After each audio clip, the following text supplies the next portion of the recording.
Neymar এই নামটা শুনলেই অনেক মানুষের শৈশব চোখের সামনে ভেসে ওঠে, সেই হাসিটা, সেই স্কিলগুলো, সেই স্বপ্নগুলো।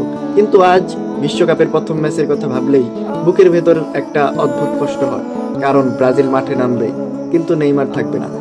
অনেকেই বলবে এটা তো শুধু একটা ম্যাচ, কিন্তু যারা বছরের পর বছর নেইমারকে ভালোবেসেছে তারা জানে এটা শুধু একটা ম্যাচ না, এটা অপেক্ষার কষ্ট। সেই ছেলেটার জন্য অপেক্ষা, যে বারবার ভেঙে পড়েছে তবু ফুটবলকে ছেড়ে যায়নি। নেইমার যখন কেঁদেছে কোটি ভক্তও কেঁদেছে, নেইমার যখন ইনজুরিতে পড়েছে কোটি ভক্তের মনও ভেঙেছে। আর আজ বিশ্বকাপের আলো জ্বলবে, স্টেডিয়াম গর্জে উঠবে, কিন্তু কোটি মানুষের চোখে বারবার খুঁজবে একজনকে, নেইমারকে। হয়তো এটাই তার শেষ বিশ্বকাপ। এই কথাটা ভাবলেই বুকের ভেতরটা ভারী হয়ে যায়। কারণ কিছু মানুষকে আমরা শুধু খেলতে দেখি না, আমরা তাদের বড় হতে দেখি, হাসতে দেখি, কাঁদতে দেখি, স্বপ্ন ভাঙতে দেখি। নেইমার আমাদের কাছে তেমনই একজন।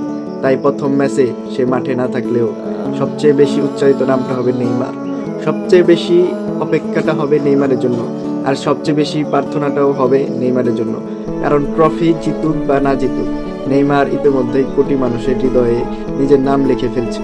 আর কিছু নাম থাকে যারা বিশ্বকাপ জিততে পারে না, কিন্তু মানুষের ভালোবাসার বিশ্বকাপটা জিতে নেয়। নেইমার সেই নামগুলোর একটি।